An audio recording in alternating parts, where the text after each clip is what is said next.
Good evening, and welcome to the LaRouche Organization Symposium.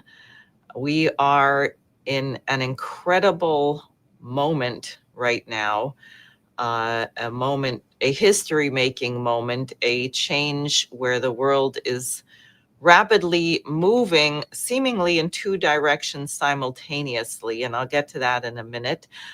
Today, for the record, is September 5th, 2025.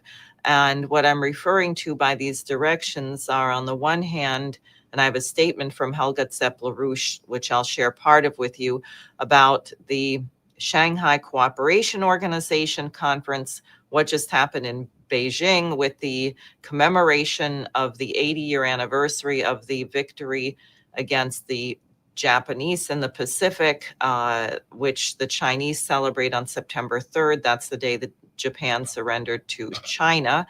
And then there's an Eastern Economic Forum in Vladivostok right now. And these nations are just moving in an amazing way. And I won't say more, I'll read the statement. And then on the other hand, we have the absolute atrocious horror occurring right now in Gaza, where the Israelis, the IDF, is moving on Gaza City, and apparently tonight began bombing the high-rise apartment buildings where tens of thousands of starving, homeless civilians are sheltering. They have no place to go. This is Netanyahu's Greater Israel game, and we have far too many people in the US Congress, in the White House, who are prepared to go along with this, even enable it, even though the vast majority of the world and the vast majority of the people in the United States are horrified by such actions. Now, in that situation, it is very important to understand what the dynamic is in the world as a whole, and also, as both of my speakers will get to, particularly Tony Chaitkin, our featured guest, is also the role of the United States. What is our mission? What role should we be playing in this?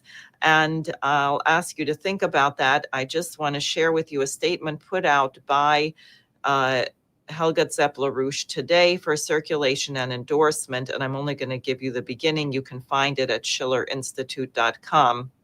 The headline is, "The nations of the West must cooperate with the New World Order." And let me clarify, this is not the New World Order of George Bush. This is completely, or George Soros, or the World Economic Forum or something. She writes, "At the summit of the Shanghai Cooperation Organization in Tianjin, representing around 42% of the world's population, a new world order has emerged, independent of the West, founded on the principles of sovereignty, non-interference, mutually beneficial economic cooperation, and peaceful collaboration. It is an event of global historical significance that China and India, the two most populous nations, already representing 35% of the world's population, have now begun to cooperate closely with each other and with Russia. The countries gathered at the SCO, along with the various interconnected organizations such as the BRICS, the Belt and Road Initiative, the Eurasian Economic Union, ASEAN, CELAC, and the African Union, collectively represent 85% of humanity. Please let that sink in. The emergence of this New World Order is a response to the collective West's attempt after the end of the Cold War to establish a unipolar world under Anglo-American dominance, marked by endless interventionist wars, sanctions, and regime change efforts, which ultimately backfired completely. The nations of the global majority are now overcoming an era of 500 years of colonialism and asserting their right to independent economic development. This is made possible, above all, by China's unprecedented rise, which offers countries of the global South a model and the cooperation that the West has denied them for centuries. So I'll stop there, go to the website. And what I want to do now is share with you an excerpt of a very amazing speech that Lyndon LaRouche gave July 25th, 2007, to situate, in my mind, very clearly what the fight is before us, what the parameters are, and what the enemy actually is. So here we go to... For most of what we know of it, under the influence of what's called, lived in this world, for most of what we know of it, under the influence of what's called an oligarchical model. Sometimes it's called the Persian model in the times of the ancient Greeks, but it's generally known as the oligarchical model. The oligarchical model is typified in European history by the Spartan model in Greece. It's typified by the Roman Empire. It's typified by the Byzantine Empire. It's typified by the Venetian system, the alliance of Venetian bankers with Norman chivalry, which is a form of empire. And it's typified today by the Anglo-Dutch liberal system, which has pretty much run most of the world increasingly since about February of 1763, when the British defeated the French and some others and used a war in Europe to make Europe impotent, and the British East India Company, not the British monarchy, but the British East India Company ran India as a colony with a private army as a colony, not the British monarchy, but the British East India Company. The British East India Company ran a war against China.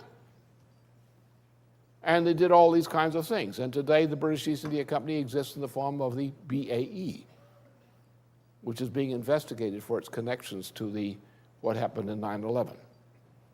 It's the one capability of this planet that could have done 9/11, and probably did. So this empire, this oligarchical system, and the oligarchy does not like a republican state.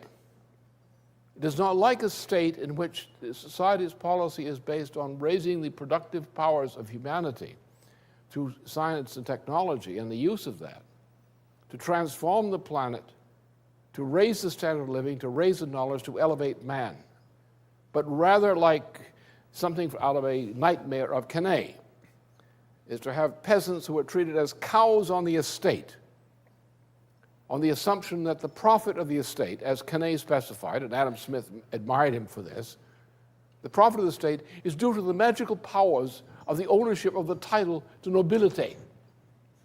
So you pay your peasants who work on the farm on the basis that you support your cows until you decide to slaughter them. Yeah? But you don't give them any more. You don't give them any credit for creating wealth. You treat them like cattle. It's the oligarchical society.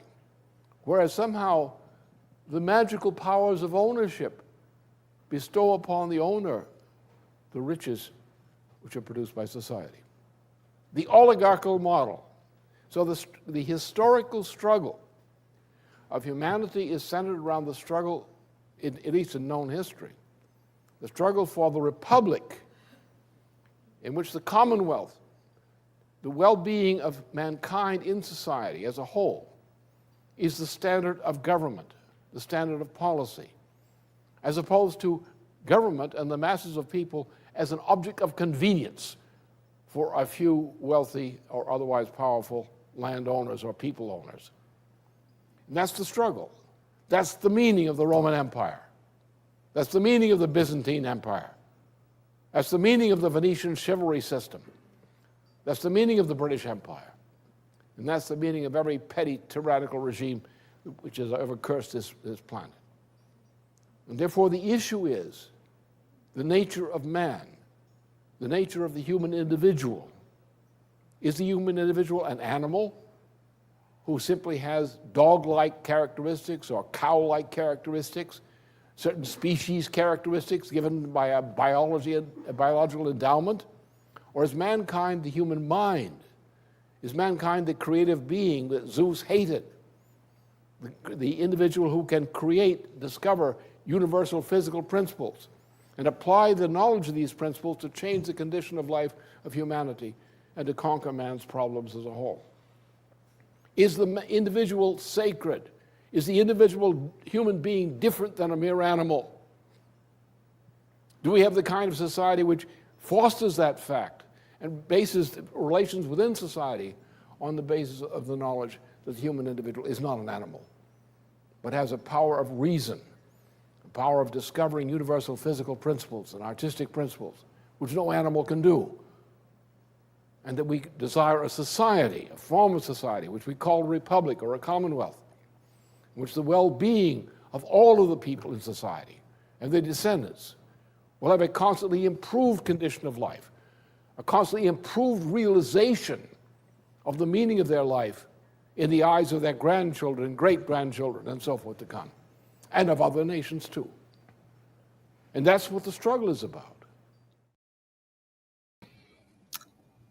So thank you to Lyndon LaRouche. And without more commentary, I would like to bring on Anton Chaitkin, historian, author, fighter of Ku Klux Klan founder Albert Pike, got arrested at the statue there some years ago. And so please, Tony, go ahead. Thank you. Thank you. Yeah, that was a good clip there from Lyndon LaRouche.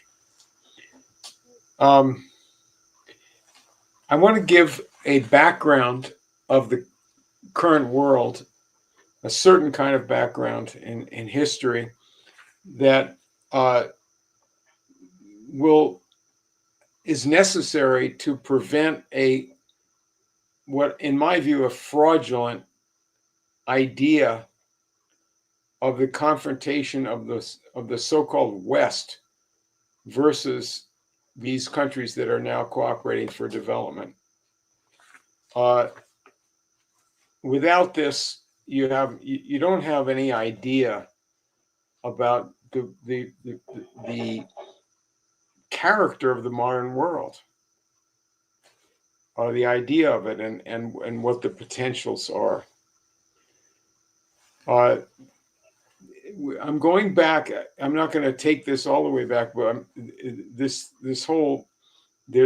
a turning point at the end of the American Revolution, where the East India Company faction in England weaponized the new powers that they had gotten in the ongoing Industrial Revolution. That is, they were to use the metal making and the engines and the chemistry and these things for powers to impose their will on the rest of mankind with the military and trade instruments as weapons.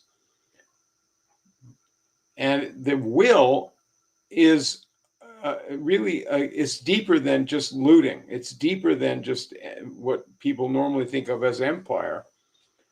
It is an oligarchical society, as Lyndon was saying there. Specifically, it is the intention at that point to prevent the rise of these powers in the with other peoples outside of the use of the empire, this involves various policies, and it's an increasing fight with the United States that occurred. Now, the way these new powers materialize for this story, I'll mention 4 elements, or maybe 5 elements. They go together. The first one is steel making, which is ancient, but it was in the mid-19th century that it became practical to mass produce real good steel. The next one is petroleum. The next one is electricity, and then railroads, perfected railroads. not ones that go 10 miles an hour. And alongside of that, some sort of engine, social or educational and industrial engine for propelling forward science. So these are the elements of the development for industry and infrastructure that really makes up modern industrialization. So in the United States, we start off in a rush to industrialization, to complete our industrialization with a sweeping change in our system when Lincoln came in a period of, and you can see this in a period of 3 days when Lincoln was inaugurated as the last of those 3 days. The prior 2 days, the Russians freed 23 million slaves, the serfs, and the tariff, which changed our whole commercial system, the high protective tariff, which was put through Congress by Henry Carey, was passed through the Congress. That's a whole new situation. And you have to note that the United States and Russia entered this U.S. history together and have never been apart since then. The tariffs were continually advanced under Lincoln until they became a set U.S. policy for many decades. But you had also other things in this rush for industrialization. You had a credit policy with greenbacks. The people who built the steel mills insisted that you needed this easy money, the greenback policy of the government. You had the Transcontinental Railroad. You had scientific agriculture in the government and in free colleges and other ways. All of this together is a policy to propel forward industrialization. And what happened then was a period up through into the 1880s, into the 1890s. It continued, even though the enemy faction got a foothold and started choking us off.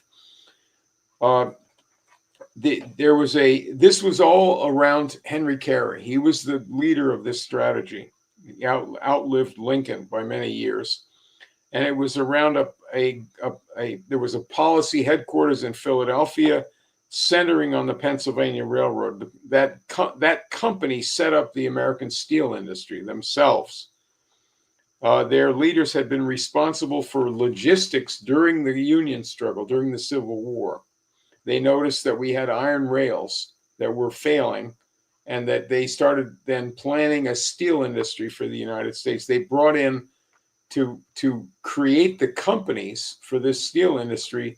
They brought in the people that made the Monitor in different ways. This is all in my book, the second volume of Who We Are. And all the people that made up the steel industry were protectionists.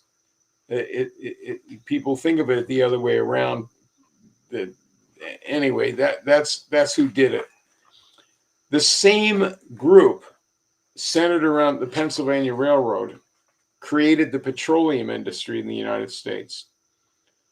The railroad itself, that railroad perfected rail technology in the United States. This is all something coming for world history because this is an engine of development that's being developed. So they had the air brake and steel rails that allowed you to go fast and carry a lot of freight. And then these Philadelphia nationalists backed the development of electricity, first by sponsoring the career of Thomas Edison, and at the same time sponsoring the career and the company of Westinghouse. Both come out of Pennsylvania, both come out of this nationalist grouping. So then you get into the second part of this, which is the joint development of the United States and its foreign partners. In this, there was a a place, a particular place that had importance. It was western Pennsylvania around Pittsburgh itself, and then eastern Ohio with Youngstown. All of that made a complex of steel making and machine building. This was William McKinley's home base. And in this period, the 1880s and 90s, the United States scaled up its engineering and its production of giant machinery and precision engineering. I was particularly impressed looking at some of these archival photographs of tremendous electrical cranes to move unbelievably big objects back in the 19th century. Things that travel, things that pour molten liquid by the tens of tons and so forth. So at this time, the American system of Henry Carey and Lincoln, that's how it's identified by the people promoting this. This system was adopted in various places in the world. What I'm going to talk about here is India. One of the two most important 19th century founders of the Indian independence movement. This is before they were posing a serious threat to kick the British out, but this is the birth of the movement.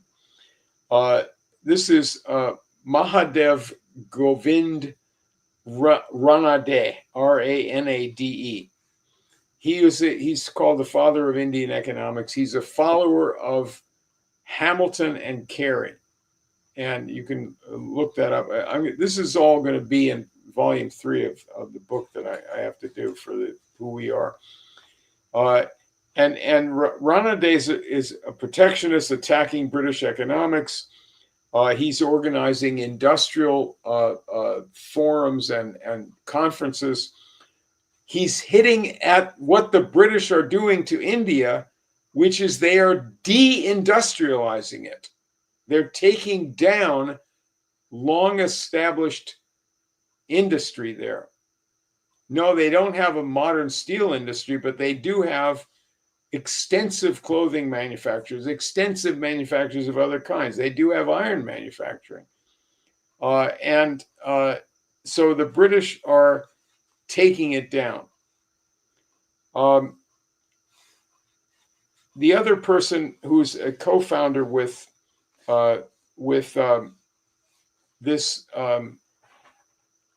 Renata for the Indian independence movement is, I'm going to show one slide. That's it.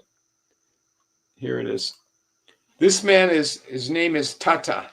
His last name it's Jamshedji Tata. He's a Parsi. He's a Zoroastrian. Tony, we can't see your slide. You can't see that. I'm sorry. No, you can't it's see it. okay. Yeah, all right, no. well, you have to look him up then. I can't. Okay. All right, never mind.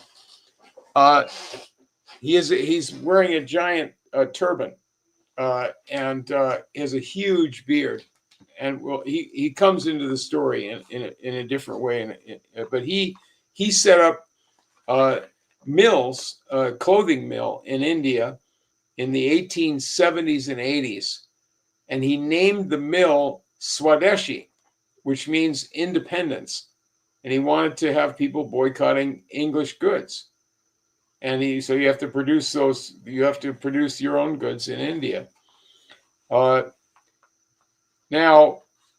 so at this time, the British are reacting to this, and they have a particular writer, John Ruskin, who's a feudalist, really, but he's trying to counter this the American influence in the world, which hasn't yet really reached its crescendo, and we're going to get to that in a minute.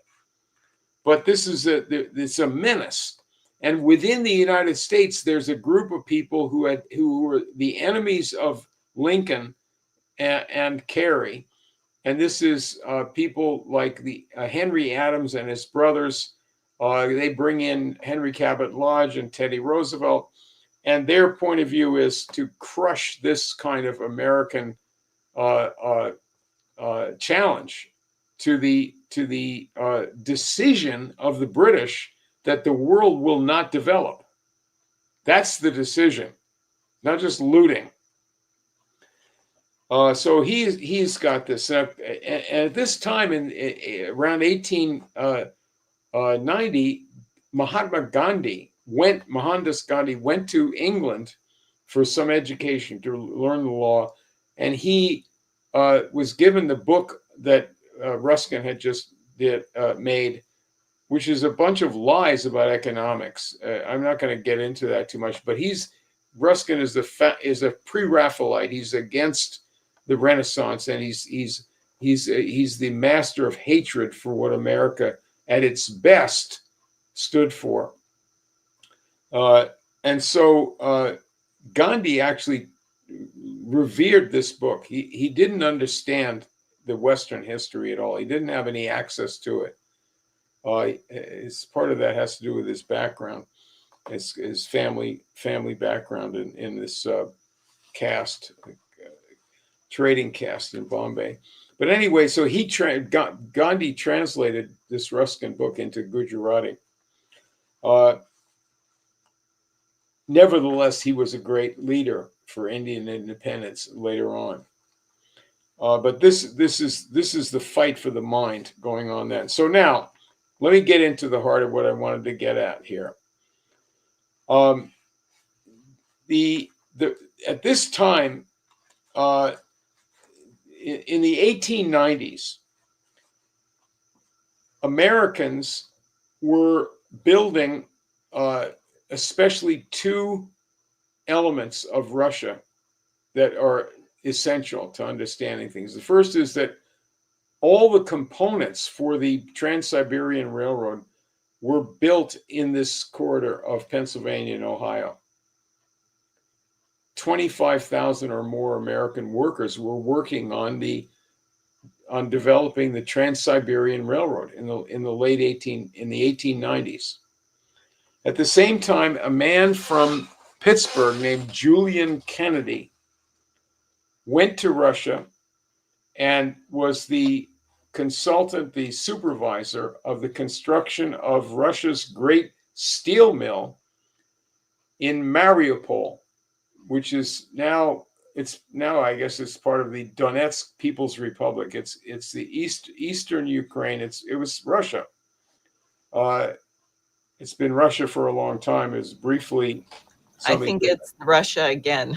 It is Russia. I know that's yes. Russia. So they've reintegrated into Russia, but this was Russia's first great steel mill, and it was built by Americans, and I think with American money as well as Russian. But this guy Julian Kennedy did it. He also so the Trans-Siberian Railroad itself was aimed at going next to China to the Pacific coast, and having a joint development of Russia and China under the policy of Witte. And that was America's idea as well, the best Americans, not the ones who went along with the Massachusetts fascists, Henry Adams and these other guys who stirred up the anti-China stuff. But anyway, this was our policy and Russian policy, and we were doing it with them. This guy, what's his name? Julian Kennedy was at Carnegie Steel. He supervised Carnegie Steel. That was his background. Now he's just an independent developer. So he goes to Russia. And in the steel center there in Mariupol, they built pipes for the Baku oil development. So we're developing Russian oil, steel, railroad, and through Russia, China. All right, that's the 1890s. Then in 1900, you have this guy, Edward Doheny. He's an Irish-American freedom activist. He started the oil development of Los Angeles. He founded that petroleum industry in Los Angeles. Then he went into Mexico and founded the oil industry of Mexico. Through his work, Mexico at one point became the largest petroleum producer in the world. Doheny was fighting Rockefeller and the Eagle Company of Britain in Mexico, and he was promoting the use of petroleum as a breakthrough fuel for rail development. At the same time, the same year, 1900, this is all under McKinley, the first steel mill was built in Mexico by the complex of people around Julian Kennedy in Eastern Ohio. All the components came from the United States. This is called the Monterrey Foundry. It's the first steel mill in Latin America, modern steel mill. Massive blowers and engines for the furnaces came from William Todd in Ohio. And the leader of this in Mexico was a man named Bernardo Reyes. It was a general from the old fight alongside Juarez against the French. And Juarez, Reyes is the governor of Nuevo Leon, where Monterrey is. So he's bringing in all this American stuff to build up this steel mill, which stayed as the foundation for any industrialization there ever was in Mexico after that. That was permitted them by Anglo-Americans later, who tried to stop any industrialization in Mexico. But this was our cooperation, and we started it. In 1902, this man, Tata, came to the USA after McKinley had been assassinated. He did not meet with the new president, Teddy Roosevelt. He met with Mark Hanna, who had been the manager for McKinley. And Hanna, he said, I want to build a steel mill in India. And Hanna said, okay, you got to go to Julian Kennedy. So Kennedy, with this reputation for building these mills in Mexico, in Russia in particular, went to India and supervised this and organized the whole thing through Americans and so forth. The first steel mill in India. Nehru wrote about this later on, that this was the foundation for any kind of industrialization that India had under the British. The British did not approve of this. They hated this. Nehru wrote that this mill was built with American expert help. The Tatas went on to build hydroelectric plants. The Tatas built, that family set up the Institute for Fundamental Research and other similar things, which led very soon to the nuclear program promoted by Nehru. So then, in the 1920s, I'm just going to go through some of these other things very quickly. 1920s, the first great modern steel industry, besides that first one in Russia, was set up in what they called Magnitogorsk. 1929 to 32 was built by Arthur McKee. It was called a New Pittsburgh. It's a center of Russian steel, and that sustained them through World War II. It was back away from the front lines, and it allowed them it really helped them to beat the Nazis in the war. At the same time, 1927 to 32, Colonel Hugh Cooper, who had been U.S. Army developer of the Mississippi River and the Muscle Shoals, Hugh Cooper went to Russia, Soviet Union, and set up the Dnieper River hydroelectric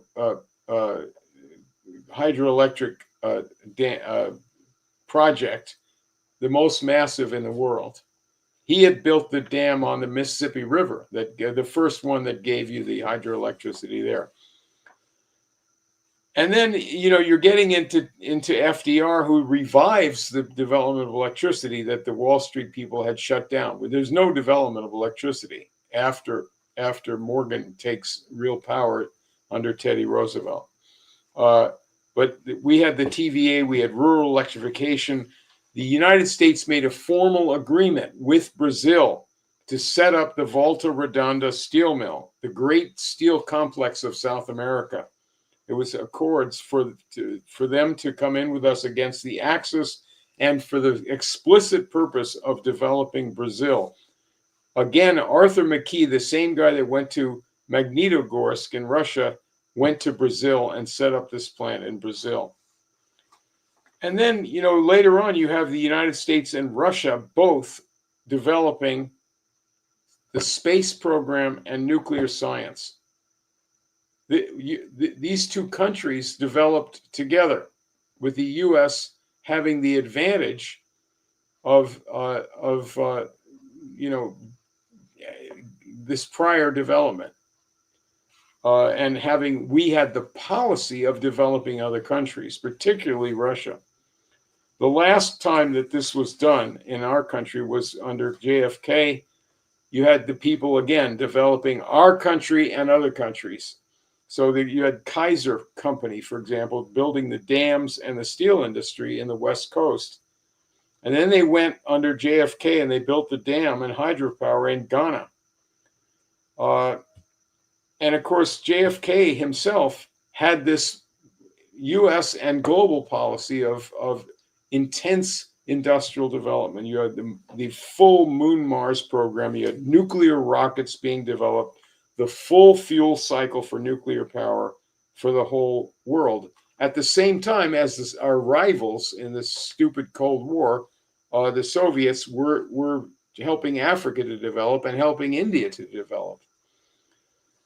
So now what happened is that we had a coup d'etat at the end of the 19th century to try to throw this whole thing into reverse. And this is a process that led to a couple of other coups d'etats, finally the one after the triple murders in the 60s. The people who did this from within our country for the British faction were the ones that had fought against Lincoln in the very beginning and against the development of the nationalists were doing. That's the Mahan, the Adams brothers, Teddy Roosevelt.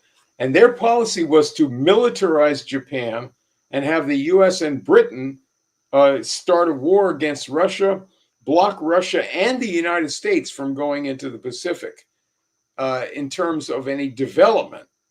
This doesn't mean you're not going to have weapons. Teddy Roosevelt was for weaponizing these programs, these development tools. I'll give you an example of weaponizing modern powers. In 1907, there was the Tennessee Fuel and Iron Company, Coal and Iron Company, and they had slaves. They had jail prisoners who were in camps they were run, even though they were jail prisoners, they were actually run by the company. This was taken over by Morgan in 1907. And Morgan made the whole condition of these people worse. They actually moved it to Alabama because it was so, it caused terrible scandal in Tennessee. But these were death camps. And with Teddy Roosevelt in that period, you are developing Hitlerism, full blown. And this is in conjunction with Edward VII in England, Balfour, and this whole group. And this develops into the 1920s. You definitely have the fascism coming out of the Anglo-Americans as a policy. They also want to take down Latin American development policy of McKinley and Blaine. For example, you steal Panama for the canal, but you don't do it to develop anything in the hemisphere. And then you have the policy of conservation. Conservation of natural resources. This is specifically from the British East India Company and their operations in India. It's the management of India to deindustrialize it. That's what it is.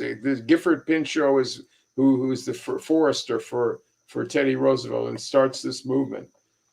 Is explicit about the origin of this movement. This is completely bound up with eugenics and fascism, and that's what the special relationship is.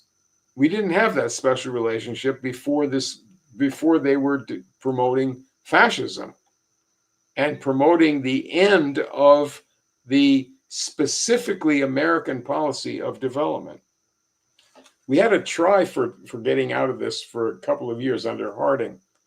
I'm not going to get into that, but he died mysteriously, and Doheny was kicked out of his holdings. Now, the bottom line, I'll just sum this up. During the 1920s, starting with World War I into the 1920s, the U.S. as a force in the world was actually absent. The historians say the opposite. They say, well, we became powerful in World War I. To a great extent, we were absent. We did we had these developments I mentioned in Russia and a couple of other places, but the U.S. Leadership was working with the British to develop fascism and imperialism. We were there again under FDR. The U.S. had this role. And then after we had the Cold War, the U.S. is absent. What do people in India or some other part of the world, or the BRICS today, whose fathers or whose history books tell them about modern society, what do they see of America in the world? They don't see the America that I'm talking about. They don't see the origin of these industries for the world. We didn't set up the steel industry, say, in France, but we are the origin. We is this Promethean element of America, the mission, which we only partly did, but that's where the whole thing comes from.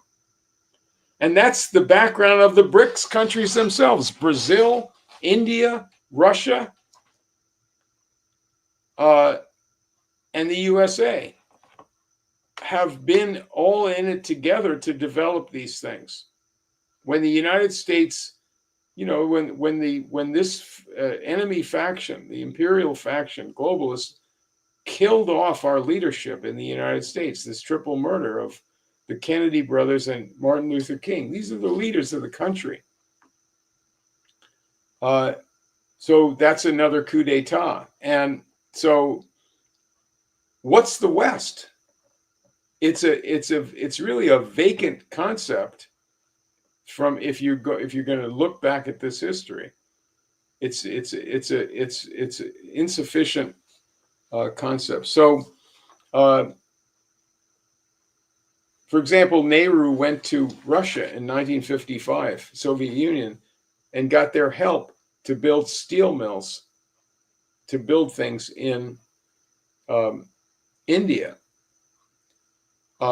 He knew about what Tata got from the Americans, but he didn't have this history of the West.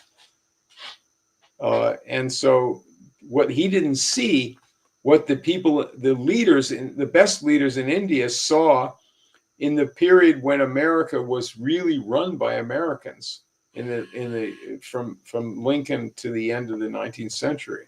They saw this, and they adopted this American outlook.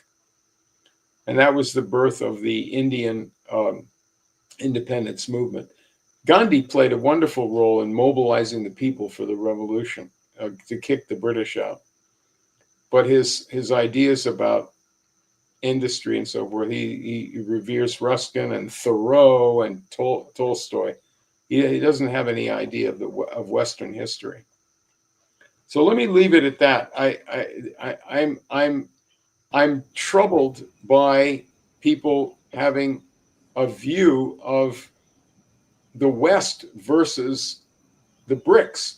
That's not going to work. Right. I don't agree It's already not. It's there's already not working. no such thing. Right. You have a global system of murder. You can't get around that. What are you going to do? You have to tackle this from the standpoint of reality, which is how do you get this development? What is our history? Who are we? Who was the whole world, including the BRICS? Right, right. Well, this is very exciting, and I wanted to bring in Dennis Speed and let him respond. I have many thoughts, and also the question of China, which we had a close relationship to for some time with Sun Yat-sen, Lincoln, and going back to Leibniz, I suppose, in a way, the U.S., Russia, China, those roots. There's But problems there, yeah. But Dennis, I'll step aside because I'm sure you have some thoughts on all of this. Yeah, I have some thoughts about exactly why what Tony said exists. And I think the best way to do it is by giving an example of someone that did not think that way. And what we're going to refer to here is the Congressman Adam Clayton Powell, and something he did in 1955, 70 years ago, almost exactly 70 years ago, when confronted by a great moment in history. He refused to belittle. If we can put his picture up in the quote from him. If you have it there, Diane. Yeah, there you are. Great. There's a couple of typos in the quote, but I think people can bear with me. And here's what we are talking about. In 1955, the Department of State deliberately and calculatedly imperiled the future of the United States of America for perhaps the rest of our lives. It did so despite advice from me, which every subsequent event of history has more than supported. On April 19th, 1955, for the first time in the history of the world, 29 nations of Africa and Asia met together at Bandung, Indonesia. Since then, the number of independent nations in that area of the world has climbed to form the largest bloc in the United Nations. The United States deliberately boycotted the Bandung meeting. The administration did everything possible to prevent any American from going. Finally, when I decided to go on my own expense, at my own expense, they used every method to dissuade me, but I went. I went in the face of organized resistance from the Department of State. I wired President Eisenhower suggesting that a goodwill mission be sent to Bandung. On February 16th, I was shocked to receive, as my reply, a copy of a memorandum to the White House from the Department of State. Quote, the United States will not be a participant. We will have no plans to send observers, and Congressman Powell should not be encouraged in his apparent hope to attend the conference as an observer. End quote. Until this moment, I had not decided to attend, but when I realized that our government's stupidity would not allow them to send an observer to this, one of the most significant conferences in our times, I then informed the White House that I was going to Bandung anyway, and that I was going to pay my own way. I'll stop there. That's enough of the quote. Now, that's an American. That's a congressman. And that's a congressman that is deploying himself against the State Department at that time, which is headed by John Foster Dulles. Let's also recall at the CIA at that time, Allen Dulles is there. And Tony can say plenty about those people, and I simply will indicate them by name. But I think this says something about the nature of the problem. It's sort of like talking about, shall we say, the certain difference between Teddy Roosevelt and Franklin Roosevelt. Lyndon LaRouche once authored a document called A Certain Difference Between Jesse Jackson and Jesse Owens. And I think here, there's more than a little difference between Teddy Roosevelt and Franklin Roosevelt.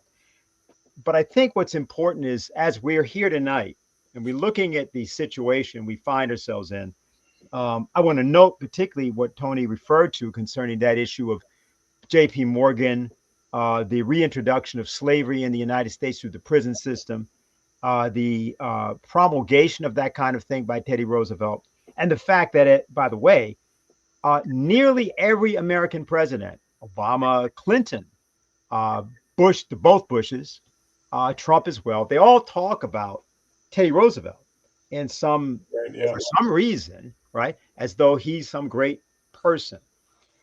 Our job is, and I want to stop here because this is enough of a comment, um, and I will a little bit later show people a bit of Adam Clayton Powell's style and why he caused such consternation in the Congress of the United States and among the State Department. But I think that's the issue, that he, as a single individual, recognized the character of the moment and acted. And I think that's exactly what we have to do right now, recognizing the character of the moment that's before us in potential, with respect to recent developments, including the uh, the Putin Trump meeting, but more importantly, the economic implications of exactly what Tony raised. And by the way, Tony, I do have a question for you, which I just wanted you to say something about. And this pertains to your discussions about the American involvement in Russia, because I also believe, and I want to just find this here, Anton Burlingame, the American ambassador to China, Yeah. was responsible for the establishment of something. I think it was called the Jiangnan Arsenal, or the General Bureau of Machine Manufacturers, and they helped to build up the 1865. yeah, right, exactly. 1865, at the end of the American War of the Rebellion. And if you might say something about our relationship to China, because they're the chief engineers that were working there, people like, I think, T.F. Fall, some of these other people. We decided to go into China in 1861 when China was still subjugated by the British at the time of the Opium Wars and all that. And just if you might uh, expand what you said with respect. Well, the rush that I mentioned, this rush to industrialize in the USA, coincided with the secession, and so the falling off of the power over our country of the elite Southern slave owners that had dominated the country, and they had sent a mission to China in the 1840s, around the time of the Mexican War. It was an imperial mission, and it was in the wake of the British, Opium War, and so we demanded all this oppressive stuff from China to bow to our diplomats like they were to the British. That was under the slave owners. That was, I think it was Polk was president. And then, but Lincoln comes in.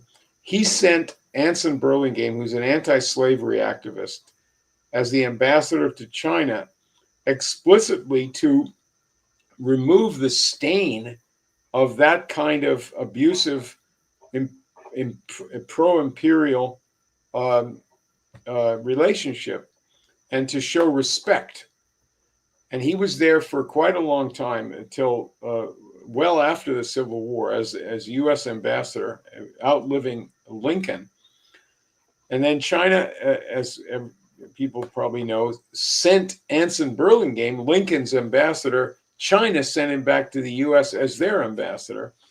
He negotiated a treaty with Seward, who was still Secretary of State. And the treaty, in its last article, Article 8, specified that if China and when China decides they want to build railroads and telegraphs, the United States will help them by sending expert people in that technology who will help them to engineer these things. And that's the sort of the bedrock of our relationship. But otherwise, it's based on respect. And what happened is that this treaty was part of Reconstruction in the USA, right around the time of the 14th Amendment. You have to place these things. And so this whole enterprise came under attack by the Boston Brahmins and the British faction, the free trade, racist Boston faction. And I use the word racist, you have to be careful with that, because they have a whole policy. Yeah, they are racist. Some of them are just like Hitler, but they also want to prevent any underclass from becoming skilled and citizens and voting and all this thing. So they mentioned the Chinese, the Irish, and the black people in the South. We have to stop them all from voting.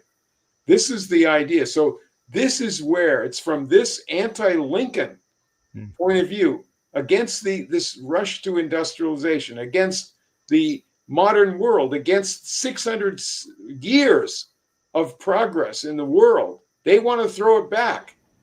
That's what they're attacking. And so they start this anti-Chinese movement. They get labor to go along with this. And it's a tragedy, because we lose our influence in many ways with China. It's not completely that way, but this anti-China, the Chinese Exclusion Act, gave us it was done against the United States as much as against China, and people were fooled. So that to me, that's the background. That treaty was basically nullified.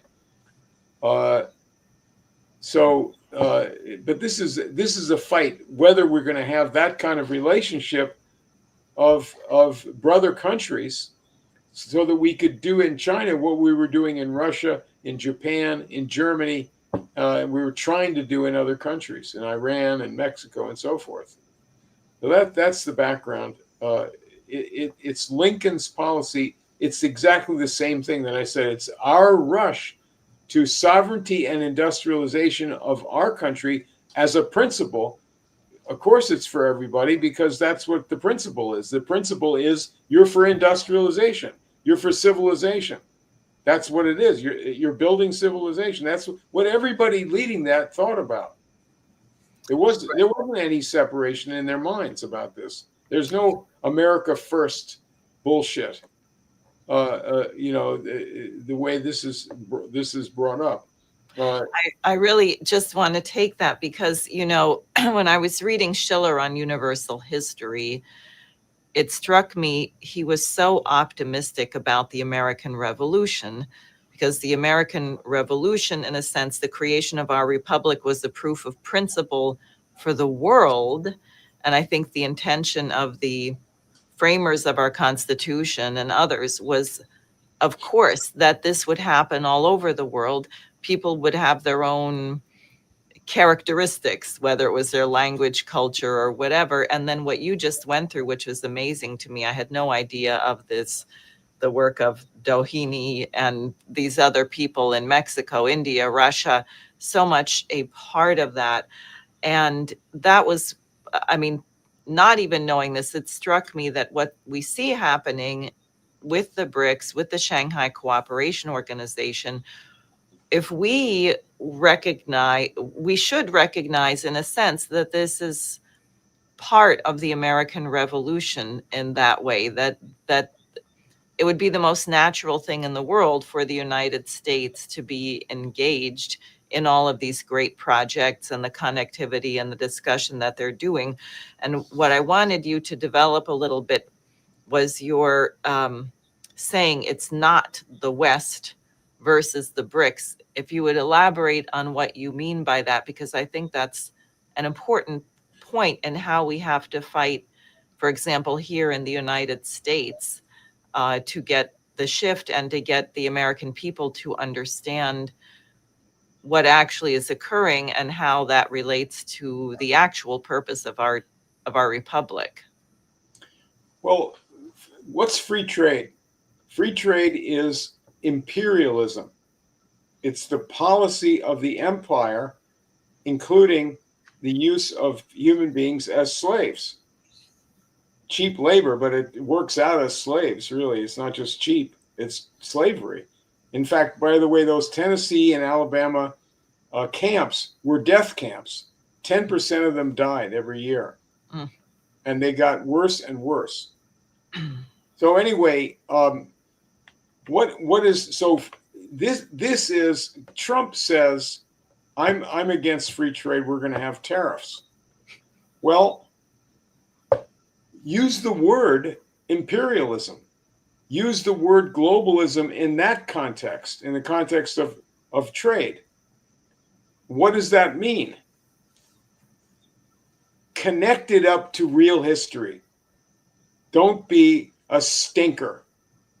If you want to not be a stinker and you want to be a leader of the United States, you say, well, what are the globalists?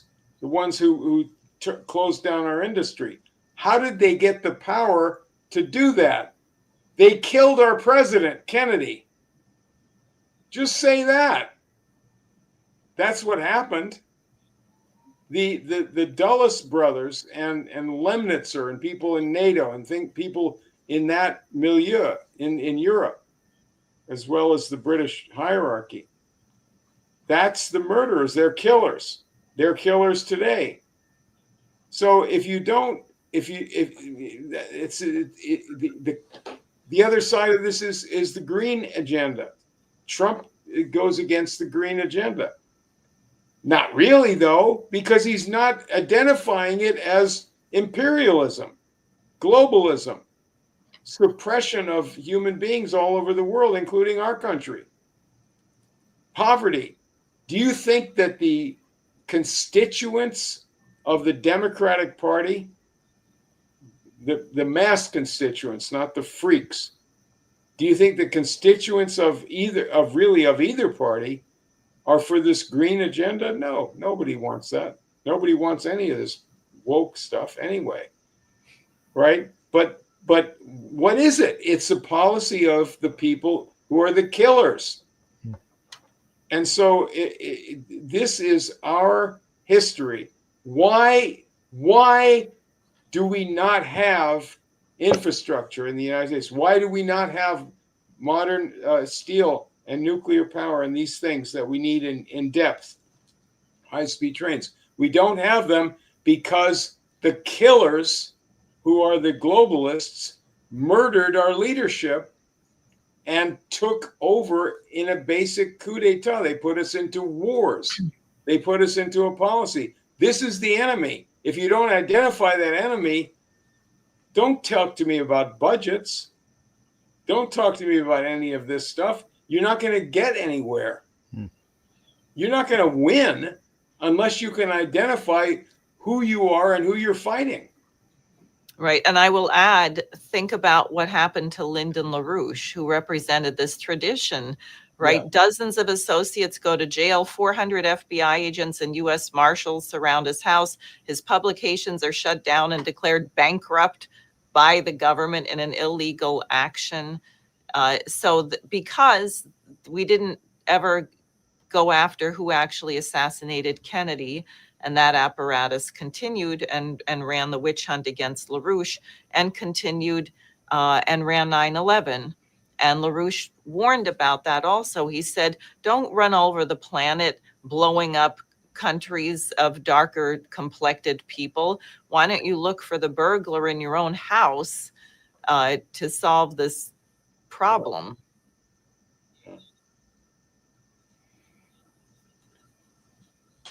We started the LaRouche organization in 1966 on the heels of Kennedy's assassination, when they were changing the policy. They were already doing it. They hadn't yet killed Bobby Kennedy or Martin Luther King.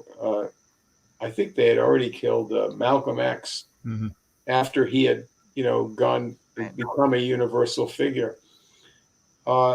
And so there's murders all over the place going on. Oh my God! Every time I study any of that history, you get some new important person that turned out to have been murdered. That's the killer regime. So if people are talking about a policy like free trade or tariffs. Imagine people talking about tariffs and it's not historical. Guess what? That's the same conversation that was had back then.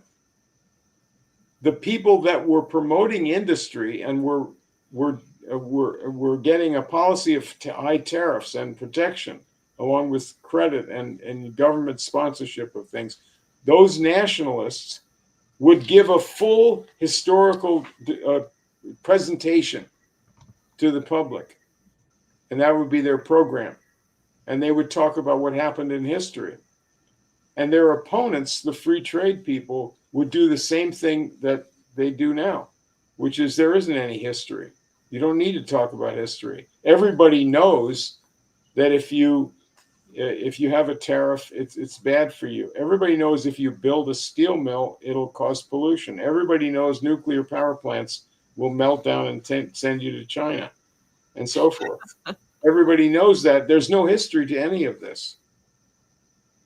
And that's the fraud. And imagine a U.S. president not going into the history. Not even, he could hire somebody. If he doesn't know it, hire somebody who does. Yeah, he knows that the history is there. He knows about the assassinations. You know, he knows about that stuff. Everybody does. Every American knows that what happened in one way or another. But what about that sad sack running HHS, Kennedy, so-called Kennedy? I mean, the liberals attack him for being against vaccines or vaccine policy. But his whole career has, in many ways, has been a repudiation of his uncle and his father, who wanted to develop the world, who wanted to have peace in the world and have industry and electricity for people. And this guy became somebody to shut down industry and go to the third world and tell them to shut down industry and stuff like that. It's sad. It's like what happened with Jefferson. He was a tragic figure. He really went on the other side. Mm-hmm. He's repeating. I think that our RFK Jr. is repeating what Gore did. Remember when Gore ran? It was, Dennis, you were talking about this in 2000 when Bush Jr. is running for president. Everybody knows you're going to have wars. Mm-hmm. So Gore comes as a Democratic candidate, and he could have won, and he could have stopped Bush if he had actually run against Bush, but he didn't. He said, there's a crisis in the world, it's global warming. Mm-hmm. And this is what this guy is doing. We have a crisis with not having healthy food. I'm sorry, that's not the crisis. I don't care how many people are sick or fat. The problem is you got killers running the world, and you know about it, and you were talking about it. No guts. Get the history. They released these files on Kennedy. So what? There's archives I use archives. This stuff is not really hidden. You have to go after it. I think, Tony, what's needed, and because you brought the question of courage, and you're very clear about that. And the RFK case is particularly tragic because of several of the speeches he gave about the issue of the assassinations. Yeah. And so we do have what Tulsi Gabbard has done with some of the things with the files, or at least some of the things that have been released. But as you said, you have to have the courage to go after it. And I think, Diane, I just wanted to, thank you for being on. I know we're coming at the end here. And I think, the only thing I would want to say at this point that we've got to think about is, I think I might have something there from Lyndon LaRouche. Did I bring is there a little? Yeah, I think it's here. Is that it? Yeah, where Franklin Roosevelt was interrupted, I would ask that people might go take a look, I guess, on our website. I believe you can get that. That's it. And there was a little section there. I don't know if you can see it. And I In can this? probably, yeah, I can read it if you can't find it. Good. Yeah, I can't figure out how to enlarge I'll it just read unless there was it this thing at the very beginning? That's it. That's it. Okay. That's it. In economic policy, as in physical science, a philosophy of policy making opinion which prefers the ethics of the sensitivity group or public opinion polls to a sense of truth and justice defines a society which, like the empire of Belshazzar's Babylon, lacks the moral fitness to survive. The most excellent of all political arts is that which awakens a people to reject its own well established opinion, for example, about history, in time to save itself from a self imposed doom. Those who reject such a change in opinion are fools doomed by their own stubbornness. They would rather defend their blind prejudices than discover a solution which cured them of the fatal consequences of their own ignorance. And I think that tonight's presentation is an excellent example of supplying the solution content. Now, the guts will hopefully come as a result. Yes. I really want to thank you, Tony. Is there anything you'd like to say to wrap up? This is really challenging. I hope everyone watching has all kinds of things that they now want to read and find out. And if you want to say anything about your books, go ahead. Well, I just want to say one interesting thing. You know, when we studied Plato and similar figures in that tradition, we saw beautiful people. We see this, you know, in all cultures. You find these people. But so when I have, I had a hypothesis about U.S. history, the Republic, since the U.S. American Revolution, that it was only really good people, fine human beings, that made the great advances. That was a hypothesis. And I have been so excited to see that borne out again and again. Not just in the US, it's elsewhere. But that you have people, you know, like these two guys in India, this guy Ranade and Tata. They're pearls. They love the what they can do to improve mankind. They're tolerant of everybody. They're gentle people. They can get angry. They're very, very smart. This guy Tata with this turban, you know, people thought, how could he know anything? You know, he's a rube. But these people are wonderful. And we have this, you find so many of these in our country's history as well as other countries. So when you get into this history, that's what you have to be looking for. That's the way you do history, is to look for those people. Don't look for evil bastards and peel the onion until you get to the rotten core of the enemy. You're not going to get there. You know, you can't reverse engineer Dante, who said that you look up into the stars and there's God and man in God's image.